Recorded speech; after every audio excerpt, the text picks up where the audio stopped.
Hello friends. दोस्तों, हमारा heart जो बीट करता है ना, ये हमें वैसे तो सिंपल लगता है, लेकिन एक्चुअली इसके पीछे पूरी की पूरी एक साइंस होती है। देखो, हमारे हार्ट के 4 चैम्बर्स होते हैं। 2 चैम्बर ऊपर, 2 नीचे। ऊपर के चैम्बर्स को हम कहते हैं एट्रिया, नीचे के चैम्बर्स को कहते हैं वेंट्रिकल्स। तो ऊपर क्या होता है, राइट एट्रियम और लेफ्ट एट्रियम, और नीचे होता है राइट वेंट्रिकल और लेफ्ट वेंट्रिकल। तो ये चारों चैम्बर्स जब आपस में बिल्कुल कोऑर्डिनेटेड वे में, रिदम में बीट करते हैं ना, पंप करते हैं, तो उसे हम कहते हैं एक हार्ट बीट हुई है। और हार्ट बीट की हमें पता है एक रिदम होती है, हार्ट बीट एक लय में होती है। ऐसे नहीं कि हार्ट बीट इरेगुलर हो जाएगी। अगर हार्ट बीट इरेगुलर हो गई तो इसका मतलब कि प्रॉब्लम है। एट्रियल फिब्रिलेशन दोस्तों वो कंडीशन होती है जिसमें जो ऊपर के चैम्बर्स थे एट्रिया, उनका जो कोऑर्डिनेशन है नीचे के चैम्बर्स के साथ में, वेंट्रिकल्स के साथ में, वो ख़त्म हो जाता है। तो एट्रिया इसमें क्या करते हैं कि इरेगुलर बीटिंग स्टार्ट कर देते हैं। नॉर्मली ये बहुत फास्ट बीटिंग होती है, इरेगुलर तो होती ही है। तो बिल्कुल एक एट्रिया कन्फ्यूज्ड स्टेट में आ गए हैं, क्योटिक स्टेट में आ गए हैं, और बस एट्रिया की बीटिंग बहुत फास्ट हो गई है। जिसके साथ साथ क्या होता है कि वेंट्रिकल्स की बीटिंग भी नॉर्मली बहुत फास्ट हो जाती है इसमें। और ये सब कुछ बिल्कुल अनऑर्गेनाइज्ड है, अनकोऑर्डिनेटेड है। तो ऑब्वियस सी बात है, अगर हमारी हार्ट बीट अनकोऑर्डिनेटेड हो जाएगी तो फिर प्रॉब्लम्स तो होंगी ना, क्योंकि हार्ट आपको पता है हमारी बॉडी का कितना वाइटल सेंटर है। तो ये हार्ट के बीटिंग में अगर प्रॉब्लम आ रही है तो फिर इससे अलग अलग सिम्टम्स पैदा हो ही जाएंगे। दोस्तों, मैं आपके साथ बात करूंगा इस वीडियो में कि एट्रियल फिब्रिलेशन के सिम्टम्स या लक्षण कौन कौन से हो सकते हैं। साथ साथ में इसके टाइप्स या प्रकार कौन कौन से होते हैं ये भी जानना इंपॉर्टेंट है। क्योंकि क्या है ना कि एक तो हार्ट रिलेटेड चीज़ है, ये हार्ट से संबंधित है, तो इसको हम नज़रअंदाज नहीं करना चाहिए, क्योंकि बड़ी वाइटल चीज़ हार्ट होती है। आपको पता है हार्ट की बीमारियों को हमेशा, वैसे तो किसी भी बीमारी को, बट हार्ट की बीमारियों को हमेशा हमें बहुत ज़्यादा सीरियसली लेना चाहिए। प्लस क्या है ना कि बहुत ज़्यादा अनकॉमन भी नहीं है एट्रियल फिब्रिलेशन, सोसाइटी में देखा जाता है, तो इसके बारे में हमें पता होना चाहिए।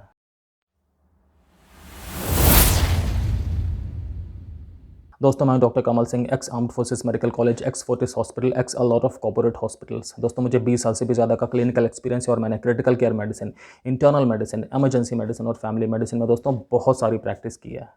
दोस्तों, नॉर्मल हार्ट बीट में क्या होता है कि हार्ट बीट कहाँ से शुरू होती है, मतलब हार्ट को पंप करना है या हार्ट को बीट करना है, इसका जो एक तरह से कमांड आती है वो राइट एट्रियम में एक पॉइंट होता है जिसका नाम होता है SA नोड, वहाँ से आती है।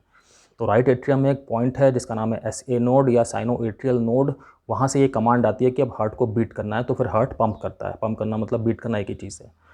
तो एट्रियल फिब्रिलेशन में क्या हो रहा है कि एट्रियम के अंदर कई अलग अलग जगहों पर इस तरह की कमांड पैदा हो रही है।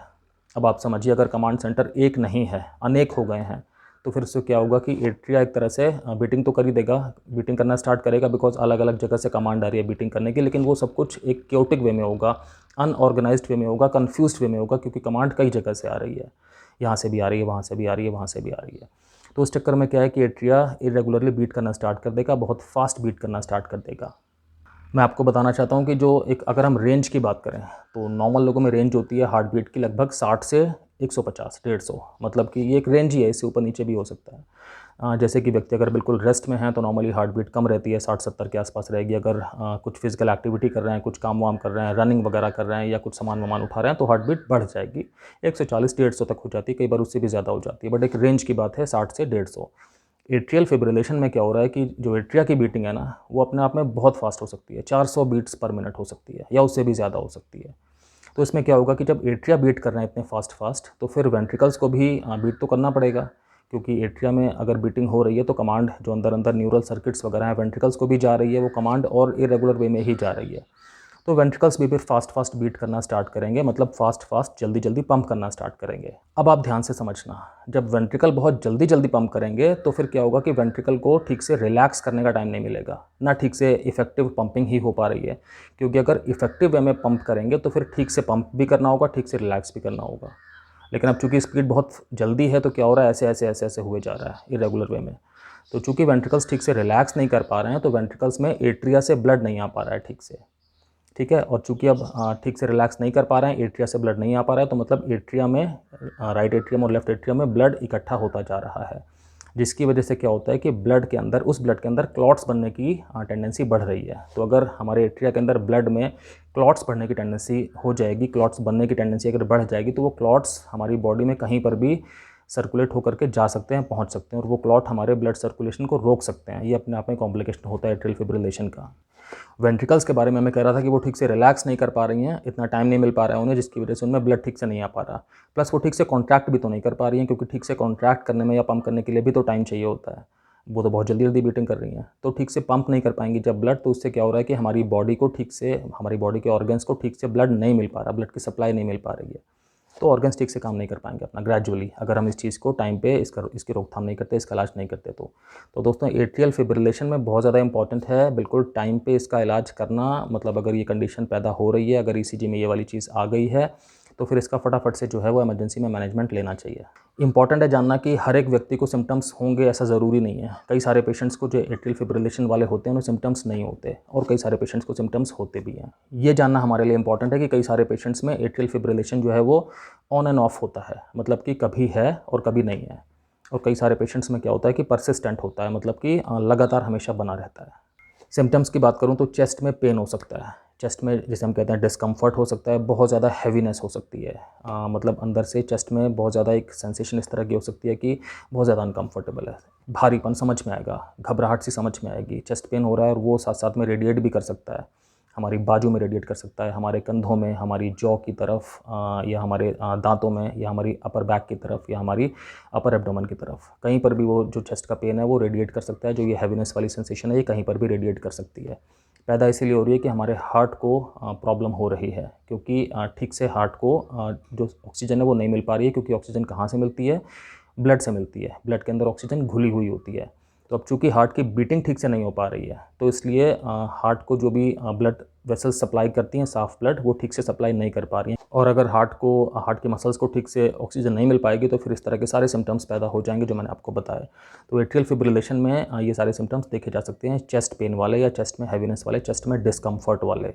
अगली चीज़ आती है कि हमें डिजीनेस लग सकती है या फेंटिंग जैसी लग सकती है। तो फिर वही चीज़ है कि हार्ट ठीक से पंप नहीं कर पा रहा, तो उसकी वजह से जो साफ़ ब्लड है, मतलब वो वाला ब्लड जिसके अंदर ऑक्सीजन घुली हुई है, वो वाला ब्लड हमारे शरीर के ऑर्गन्स को ठीक से नहीं मिल पा रहा। अगर हमारे ब्रेन को ठीक से वो वाला ब्लड नहीं मिलेगा जिसके अंदर ऑक्सीजन पर्याप्त मात्रा में होती है, तो इसका मतलब हमारे ब्रेन की सेल्स को ठीक से ऑक्सीजन नहीं मिल पा रही है। तो अगर ऐसा होगा तो फिर ऑब्वियस सी बात है कि हमारे ब्रेन वाले सिम्टम्स आना स्टार्ट हो जाएंगे, तो हमें डिजीनेस हो सकती है, ऐसा लग सकता है कि हम बेहोश ना हो जाएं, हमारी आंखों के सामने बिल्कुल अंधेरा छा जाए, या हमें ऐसा लगे कि हम जहाँ पर हैं वहीं पर गिर जाएंगे, तो बिल्कुल ब्लैकआउट सा हो जाएगा। तो ये वाली कंडीशन हो सकती है।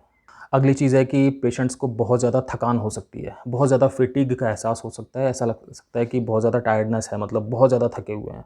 वही वाली चीज़ है कि हार्ट ठीक से बीट नहीं कर पा रहा है इफेक्टिवली, तो फिर हमारी बॉडी के सारे ऑर्गन्स को ठीक से ब्लड नहीं मिल पा रहा, तो मतलब ब्लड में घुली हुई ऑक्सीजन भी ठीक से नहीं मिल पा रही है, जिसकी वजह से ये बहुत ज़्यादा थकान वाला अनुभव हो रहा है शरीर को, कि बहुत ज़्यादा वीकनेस है, बहुत ज़्यादा टायर्डनेस है। कई सारे पेशेंट्स को एट्रियल फिब्रिलेशन के क्या होता है कि पैल्पिटेशंस की फीलिंग होती है। पैल्पिटेशंस का मतलब हो गया कि अपनी ही धड़कन का एहसास होता है एक बहुत अनकंफर्टेबल वे में।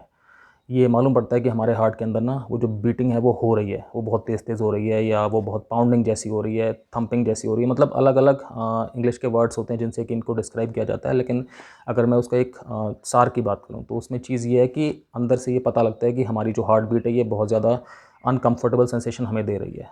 ऐसा भी लग सकता है कि हार्ट के अंदर कोई बीट है वो स्किप हो गई, मतलब कि हार्ट बीच में बीट करना भूल गया, या कि ऐसा भी लग सकता है कि बिल्कुल फ्लटरिंग है, मतलब बहुत जल्दी जल्दी जल्दी जल्दी हार्ट बीट कर रहा है। तो अगर हार्ट बीट से रिलेटेड कोई भी सेंसेशन आपको हो रही है जो कि एबनॉर्मल लग रही है, या जो अनकंफर्टेबल कर रही है, जो अपनी मौजूदगी का एहसास दिला रही है, तो इसे हम पैल्पिटेशन की श्रेणी में डाल सकते हैं, और ये अपने आप में एक सिम्टम, एक लक्षण होता है एट्रियल फिब्रिलेशन का। अगली चीज़ है कि हमें सांस लेने में भी तकलीफ हो सकती है, जिसे हम कहते हैं शॉर्टनेस ऑफ ब्रेथ भी हो सकती है, या उसे हम ब्रेथलेसनेस भी कह सकते हैं। तो ऐसा भी हो सकता है कि आप रेस्ट की पोजीशन में ही हैं लेकिन तब भी आपको सांस ठीक से नहीं आ रहा, आपको एफर्ट करना पड़ रहा है सांस लेने के लिए, या अगर आप कुछ भी मिनिमल फिजिकल एक्टिविटी भी कर रहे हैं तब भी आपको सांस ठीक से नहीं आ रहा, कोई भी ऐसी चीज़ हो सकती है। कारण इसका भी वही है कि चूँकि हार्ट ठीक से पंप नहीं कर पा रहा है, तो फिर लंग्स के अंदर फ्लूइड इकट्ठा हो रहा है, जिसकी वजह से कि लंग्स अपना काम ठीक से नहीं कर पा रहे हैं, और ये शॉर्टनेस ऑफ ब्रेथ वाली चीज़ पैदा हो रही है। तो आपको सिर्फ इतना समझना है कि शॉर्टनेस ऑफ ब्रेथ भी हो सकती है एट्रियल फिब्रिलेशन में।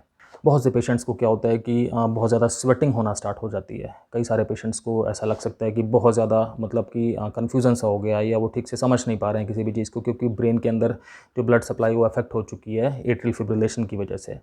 तो मतलब ये अलग अलग सिम्टम्स का अपने आप में एक स्पेक्ट्रम है। कई सारे पेशेंट्स को ना बहुत ज़्यादा वीकनेस भी होती है।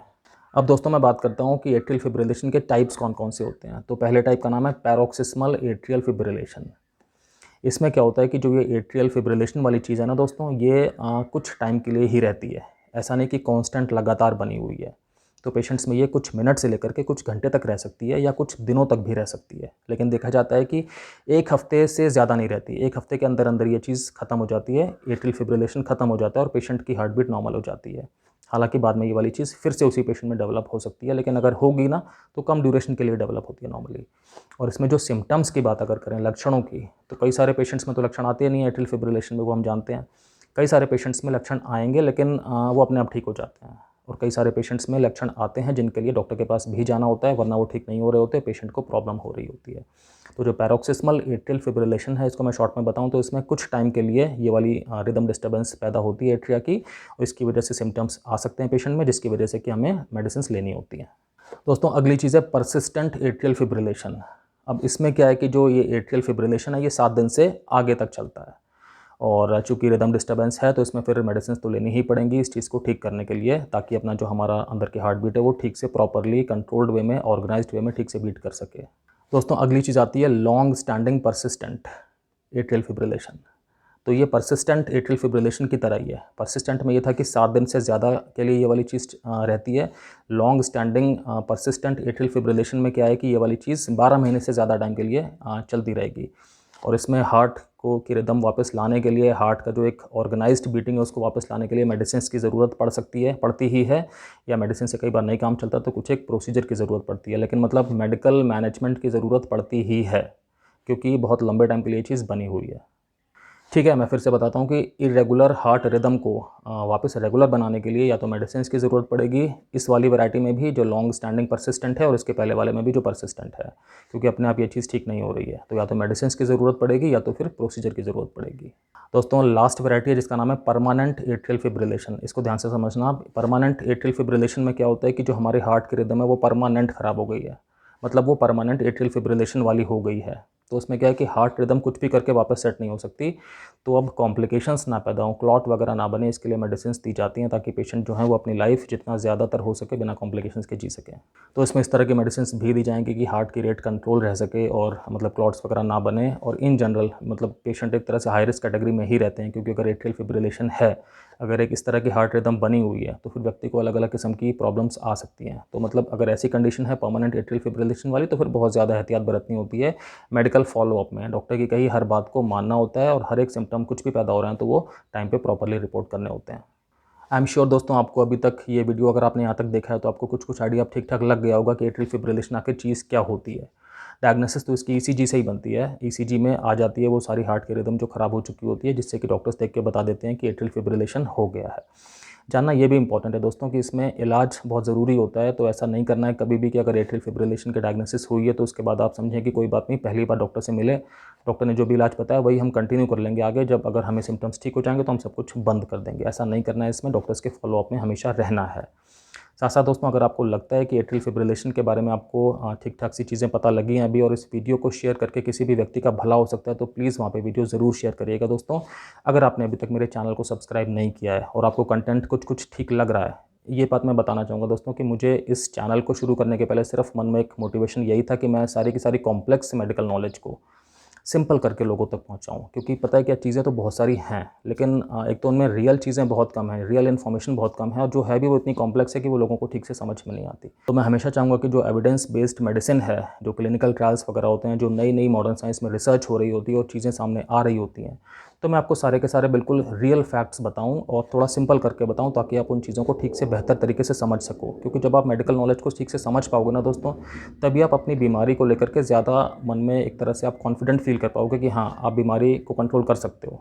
मतलब अदरवाइज़ क्या होता है कि बिल्कुल हमें कुछ पता ही नहीं होता कि डॉक्टर्स क्या कर रहे हैं, क्यों कर रहे हैं, तो हमें मन में एक बड़ी असंतुष्ट होने वाली फीलिंग आती है। ठीक है दोस्तों, तो अगर आपको थोड़ा सा भी फ़ायदा हो रहा है तो प्लीज़ वीडियो को और चैनल को शेयर करिएगा।